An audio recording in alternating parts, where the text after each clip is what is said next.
What is currently happening in Israel will mark the end of this evil world. Jesus will return to this earth, which will happen only after the third temple is built. The history of the third temple is full of destruction, and the idea of the third temple holds a special place in the Jewish tradition, as it will be the second coming of Jesus and will mark the return of Jews to their home after a long exile. There are different beliefs. Some say that Messiah will come after the temple is built. A few other people say that Messiah will build the temple himself, and others say that the temple will descend from heaven. And while there may be a difference in opinion on how the temple will become a physical reality, both Christians and Jewish people agree that there will be a third temple. The first temple was built by Solomon, son of King David, and even though historians deny the existence of the temple, those who believe in Jesus know that the temple existed, and it existed in Jerusalem. King David, the father of Solomon, wanted to build the first temple a generation earlier. He wanted to offer a permanent resting place for the Ark of the Covenant, which contained the Ten Commandments. But his wish was denied by God himself. According to a divine edict, God didn't want King David to build a temple. He said, "You will not build a house for my name." God also told the reason, "For you are a man of battles and have shed blood." But the son of King David, Solomon, was permitted to build the temple. God said, "Behold, a son will be born to you, who shall be a man of rest, and I will give him rest from all his enemies on every side. For his name shall be Solomon, and I will give peace and quiet to Israel in his days. He shall build a house for my name, and he shall be my son, and I will be his father. And I will establish the throne of his kingdom over Israel forever."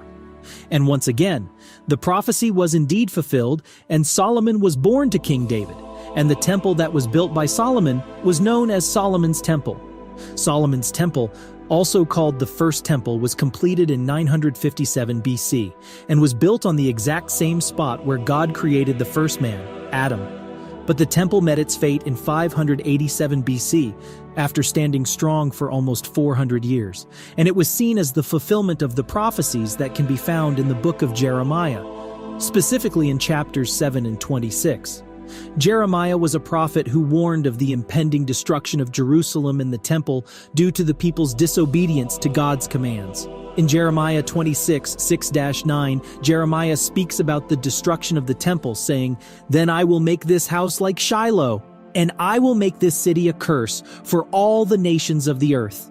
And these prophecies were fulfilled when the Babylonians, led by King Nebuchadnezzar, captured Jerusalem, destroyed the temple, and exiled a significant portion of the population to Babylon in 586 BC.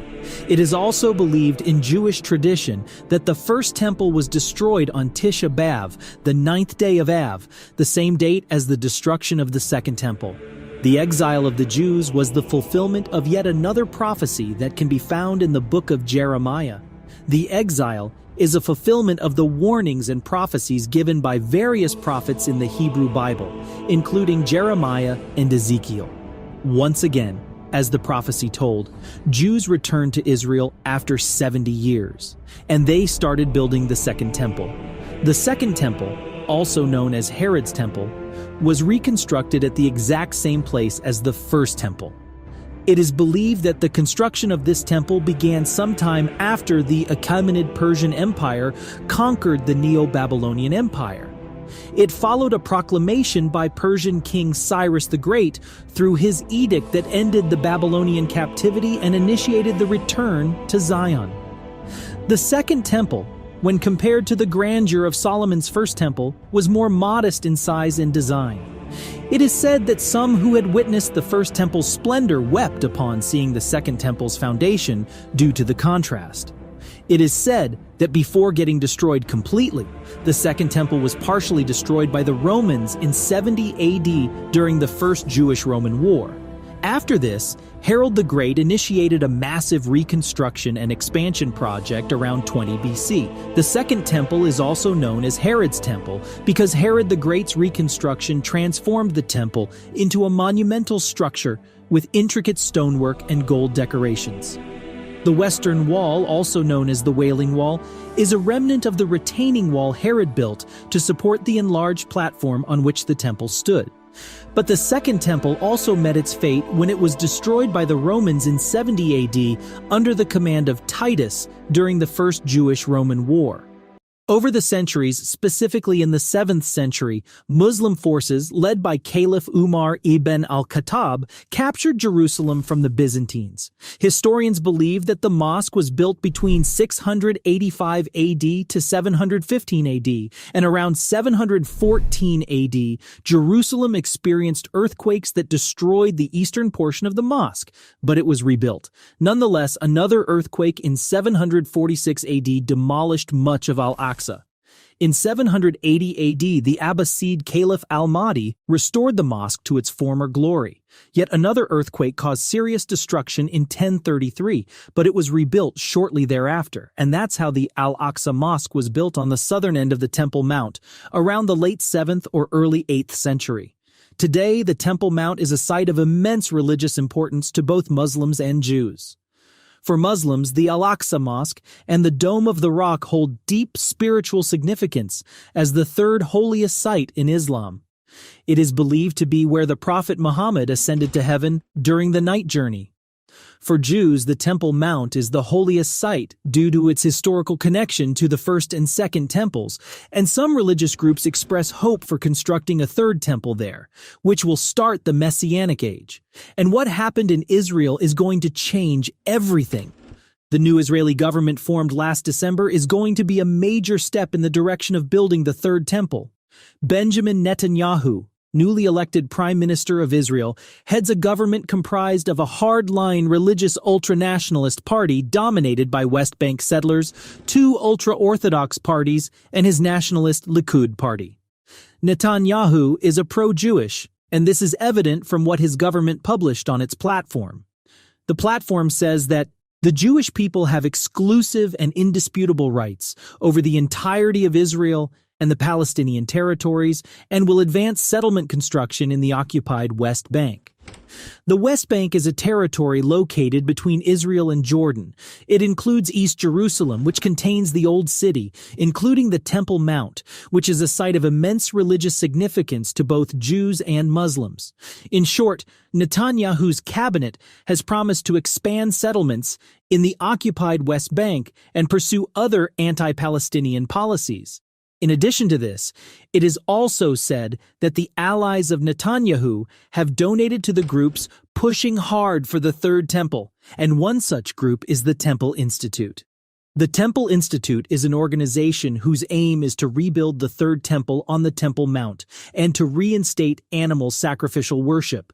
The Institute aspires to achieve this goal, and for that, they have gone through the study of temple construction and ritual, and through the development of actual temple ritual objects, garments, and building plans suitable for immediate use in the event conditions permit its reconstruction. They affirm, the Temple Mount in Jerusalem is the only site in the world that is considered holy by the Jewish people, and the only site in the world which GD chose to rest his presence through the establishment of the Holy Temple. The Institute also runs an exhibition to rekindle the flame of the Holy Temple in the hearts of mankind. They have started preparing for the reconstruction of the Third Temple. After studying the religious scriptures intensely, the Institute has begun to restore and construct the sacred vessels for the service of the Holy Temple.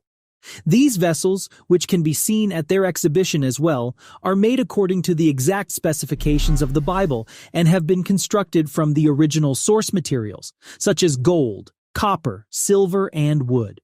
According to the Institute, the vessels made are authentic and accurate vessels, and not merely replicas or models. The items made by the Institute are fit and ready for use in the service of the Holy Temple. They have also successfully created three most important and central vessels of the divine service: the seven-branched candelabra, or menorah, made of pure gold, the golden incense altar, and the golden table of the showbread. In addition to a variety of items required for service within the temple, the Institute has attempted to locate a para aduma, red heifer, consistent with the requirements of Numbers 19:1-22 and Mishnah Tractate Para for purposes of purification necessary to enter the temple sanctuary proper in most circumstances. And even though the Institute has all the essentials needed, today, the reconstruction of the Third Temple has not even started because of a variety of problems. From historians not finding any evidence supporting the existence of the previous two temples, the claim of Muslims on the Temple Mount, to differences of opinion among the Jewish community. But no matter what challenges may present themselves in front of the Institute, Rabbi Israel Ariel, head of the Temple Institute, has no doubt that a solution will be found. As of today, the Institute has reconstructed 38 of the 103 ritual implements required for bringing sacrifices to the temple. Rabbi Israel Ariel says, "We believe that a temple will arise despite all the problems. It is the force that unites the Jewish people." In addition to this, the Israeli government is also becoming active in the effort. Last month, the Religious Affairs Ministry sponsored the first ever Conference of Temple Research, which is a great initiative in itself. And this tells us that today, many prophecies have come to reality. From the drying up of the Euphrates River to the opening of the Pool of Siloam in Jerusalem after 2,000 years, and now is the time for Jesus to come, and it is the truth. You should get ready for the return of Messiah. It is finally happening, and no one will be able to stop it. For years, the Third Temple in Jerusalem has been a controversial topic, but now the truth is going to prevail, and we will witness the start of the Messianic age. The Third Temple has a long history of being built and destroyed. Also known as Third House of the Sanctum, the Third Temple refers to the temple which will be built in Jerusalem and will be the successor to Solomon's Temple and the Second Temple. Solomon's Temple, known as the First Temple or the First House of the Sanctum, was constructed during the reign of David's son, Solomon, and completed in 957 BCE. Solomon's Temple was the crowning achievement of King Solomon's reign. According to the religious scriptures, Solomon's father, King David, wanted to build the Great Temple a generation earlier as a permanent resting place for the Ark of the Covenant, which contained the Ten Commandments. However, a divine edict forbade King David from doing so, saying, "You will not build a house for my name," God reasoned, "for you are a man of battles and have shed blood." But Solomon built the temple nonetheless, and it was built in a way that the inside ceiling was 180 feet long, 90 feet wide, and 50 feet high. The highest point of the temple that King Solomon built was 120 cubits tall, as described in texts. During the building of the first temple, Solomon spared no expense for the building's creation. Vast amounts of cedar woods from King Hiram of Tyre were ordered, had huge blocks of the choicest stone quarried, and commanded that the building's foundation be laid with hewn stone. And to complete this massive project, he levied forced labor on his people, drafting people from work shifts that sometimes lasted a month at a time. A total of 3,300 officials were appointed to supervise the construction work of the temple. After years of work, when the temple was completed, Solomon inaugurated it with prayer and sacrifice. He even invited non-Jews to come and pray. Solomon urged God to pay particular heed to their prayers. Thus all the peoples of the earth will know your name and revere you, as does your people Israel, and they will recognize that your name is attached to this house that I have built. And soon the first temple, apart from serving as a religious place, also became a gathering place for Israelites. But in 587 BCE, the first temple met its fate, and Jews were exiled, which was seen as fulfillment of prophecy. As the Bible predicted, the temple suffered at the hands of Nebuchadrezzar II of Babylonia, who removed the temple treasures in 604 BCE and 597 BCE and destroyed the building in 587-586. This destruction and the deportations of Jews to Babylonia strengthened the faith of Jewish people in the Bible. This exile of Jews was also seen as a fulfillment of prophecy.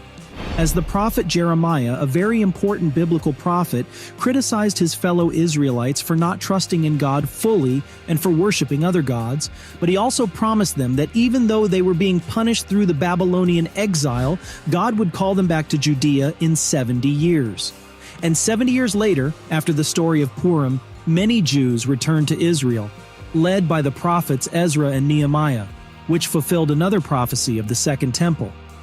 Once the Jews returned, they started building the Second Temple on the same site, and once again, sacrifices to God were resumed. Following this, Herod, the Roman-appointed head of Judea during the 1st century BCE, made substantial modifications to the temple and the surrounding mountain, enlarging and expanding the temple. But the Second Temple, however, met the same fate as the first, and was destroyed by the Romans in 70 CE, following the failure of the Great Revolt. And the destruction of the first two temples, as described in the Holy Bible, is what makes the construction of the Third Temple a very important topic for Jews. After the destruction of the Second Temple, over the centuries, the Muslims eventually took control of Jerusalem and built two mosques on the Temple Mount, the site of the two Jewish temples. And this made ancient biblical Mount Moriah Jerusalem's most recognizable landscape. To the Jews, it is called the Temple Mount, and to Muslims, it is the Noble Sanctuary. After Mecca and Medina, Muslims regard this site as the third holiest in Islam. Al-Aqsa is the name given to the whole compound and is home to two Muslim holy places, the Dome of the Rock and the Al-Aqsa Mosque, also known as the Qibli Mosque, which was built in the 8th century AD. And this is where the differences arise, since any attempt to level these mosques would lead to an international Muslim holy war, jihad against Israel. The temple cannot be rebuilt in the foreseeable future, which angers Jewish people. But if it is next to impossible, then why would Jews still demand the construction of the Third Temple? Rebuilding the temple, that being the Third Temple in Jerusalem, has important value in Jewish and Christian scriptures in the book of Ezekiel. Mati Inbari, Associate Professor of Religion at the University of North Carolina at Pembroke, said, "Both religions detail a clear beginning of mankind, so there must be a clear end, which the Third Temple symbolizes." The idea of rebuilding this temple is associated with messianic beliefs. It is believed in Jewish tradition that as the end times will approach, God will return the Jews to their homeland. Another popular belief is that God will perform a series of miracles, and it is said that the Third Temple will descend from heaven onto the Temple Mount in Jerusalem, which will be one of the miracles. And because of this desire to return home, the Third Temple holds a special place in the heart of Jewish people, specifically Orthodox Jewish people. Among Orthodox Jews, while they do believe in the rebuilding of the Third Temple and the resumption of Korban sacrifice, there is disagreement as to how the rebuilding should take place. It is generally believed by the Orthodox scholars and rabbinic authorities that the rebuilding should have taken place in the time of the Jewish Messiah by divine providence. But according to Maimonides, a medieval Jewish philosopher and Torah scholar, the Jews themselves should, wherever possible, build the temple. And that is where opinions of Orthodox and conservative Jews clash. Conservative Jews believe in a Messiah and temple rebuilding, but not in sacrificial restoration. As a result, the Jewish Law and Standards Commission of Conservative Judaism modified the prayer. Now, conservative prayer books call for the restoration of temples, but not for the resumption of sacrifices. For this, the Orthodox study on sacrifice in the daily morning service was replaced with a Talmud passage teaching that sins are atoned for by acts of loving kindness. But the importance of the Third Temple isn't limited to Jews. According to Darrell Bach, Dallas Theological Seminary senior research professor, the Third Temple plays a significant role in Christianity as a sign of Jesus' second coming, detailed in the book of Revelation. He further added, "Among Christians, you really have two approaches. One is to say there is not going to be a physical temple per se, but the more well-known view is that there will be. And when it shows up, that's an indication that we're pretty close to the return of Christ."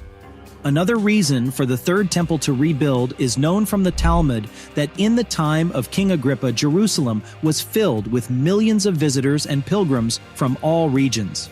Some current opinion suggests that the potential for spiritual tourism would support the mayor of Jerusalem's goal of growing 10 million tourists a year. This will give a huge boost to the economy and benefit local and regional people, many of whom live in poverty. But what efforts have been made till now to rebuild the Third Temple, and why hasn't it been built? Devout Jews have expressed their deep desire to build a Third Temple on the Temple Mount since the destruction of the Second Temple in AD 70. Prayer for this is a formal part of the Jewish tradition of praying to Amitabha 3 times daily. Although the Third Temple has not been built, yet the concept and aspiration of the Third Temple is sacred in Judaism. especially Orthodox Judaism, and is expected as a place of worship to be built soon. A historic effort was made when in August 1967, Rabbi Shlomo Goren, chief rabbi of the Israel Defense Forces, organized a public prayer for the Jews on the Temple Mount after Israel occupied the mountain. Goren led a group of 50 Jews to the Temple Mount, where they held prayer services while fighting and protesting Muslim guards and Israeli police. Other active members of this movement are the Temple Lab and the Temple Institute.